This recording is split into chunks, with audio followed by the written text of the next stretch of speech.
तो बच्चों आज हम लोग पढ़ेंगे कक्षा 4 हिंदी फुलवारी कार्य पुस्तिका का पाठ 12। हमारा कक्षा 4 हिंदी फुलवारी कार्य पुस्तिका का पाठ 12 है भक्ति नीति माधुरी। आज हम इस पाठ के सभी प्रश्नों को हल करेंगे। देखते हैं क्वेश्चन नंबर 1। क्वेश्चन नंबर 1, दिए गए चित्रों की पहचान करें और उनके सम्मुख नाम लिखें। इधर हमें कुछ चित्र दिखाए गए हैं और इन्हीं चित्रों को हमको पहचान करना है और पहचान करके हमको उनका नाम लिखना है। तो यहाँ पे ये चित्र जो है ये है कबीरदास का, और ये चित्र जो है ये रहीमदास का, और ये चित्र जो है ये सूरदास का है। तो यहाँ पे हमने उसका नाम लिख लिया है। अब चलते हैं क्वेश्चन नंबर 2 देखते हैं। दिए गए शब्दों के अर्थ से मिलान करें।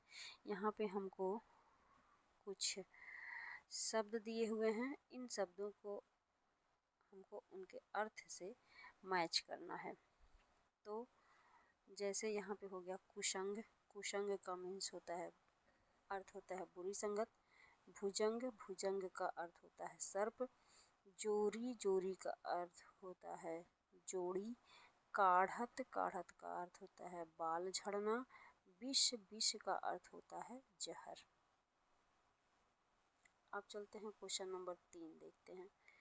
क्वेश्चन नंबर 3 में दिए गए शब्दों का विलोम शब्द लिखिए। यहाँ पे हमें कुछ शब्द दिया हुआ है, इन शब्दों का हमको विलोम शब्द लिखना है। तो पाप, पाप का विलोम शब्द होगा पुण्य। ज्ञान का विलोम शब्द हो जाएगा अज्ञान। झूठ का विलोम शब्द हो जाएगा सत्य। धर्म का विलोम शब्द हो जाएगा अधर्म। विष का विलोम शब्द हो जाएगा अमृत। छोटा का विलोम शब्द हो जाएगा बड़ा। अब चलते हैं क्वेश्चन नंबर 4 देख लेते हैं।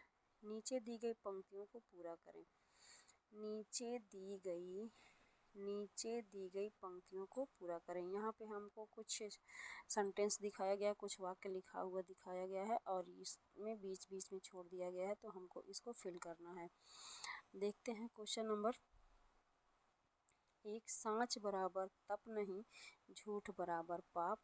जाके हृदय सांच है, ताके हृदय आप। बड़े बड़ाई ना करें, बड़े न बोले बोल। रहीमन हीरा कब कहें, लाख टके के मोल। तू जो कहत बाल की बेनी, ज्यों हवे है लंबी लांबी मोटी। काढ़त गुनत नहावत, जय नागिन सी भूमि लोटी। तो ये इस तरह से ये कंप्लीट हो जाता है, पूरा हो जाता है। चलते हैं अगले क्वेश्चन की तरफ। क्वेश्चन नंबर 5 देखते हैं। दिए गए प्रश्नों के उत्तर लिखें। यहाँ पे कुछ प्रश्न दिया हुआ है, दिए गए प्रश्नों के उत्तर लिखें। यहाँ पे कुछ प्रश्न दिखाया गया है और हमें उन प्रश्नों का उत्तर लिखना है। तो यहाँ पे लिखा है रहीम का पूरा नाम क्या था। अब्दुल रहीम खाने खान उनका पूरा नाम था। सूरदास कहाँ पैदा हुए थे।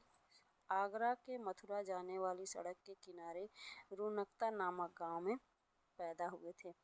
अगला क्वेश्चन है रहीम की प्रसिद्ध दो रचनाओं के नाम लिखें। रहीम दोहावली और रहीम सतसई इनका दो रचना है। अगला क्वेश्चन नंबर 6। क्वेश्चन नंबर 6 में हमको सही और गलत का निशान लगाना है। सही कथन के सामने सही और गलत कथन के सामने गलत का चिन्ह लगाएं। पहला क्वेश्चन है कबीर का दृष्टिकोण मानवतावादी था, सही है। रहीम सम्राट अकबर के 9 रत्नों में से एक थे, ये भी सही है। सूरदास ने राम की लीलाओं का वर्णन किया था, ये गलत है। सूरदास ने सूरसागर महाकाव्य की रचना की थी, ये भी सही है। Question number 7। रहीम जी के दोहे। क्वेश्चन नंबर 7 देख लेते हैं। रहीम जी के दोहे में आए हुए समान लय वाले शब्द लिखिए, जैसे बने और करें। तो यहाँ पे रहीम जी के दोहे में आया है बिगरे और माथे, भुजंग और कुशंग, बोल और मोल। अगला क्वेश्चन है, निम्नलिखित शब्दों का अर्थ लिखकर वाक्य प्रयोग कीजिए। यहाँ पे कुछ शब्द लिखना है और उसका हमको अर्थ बताना है और उसको वाक्य प्रयोग करना है।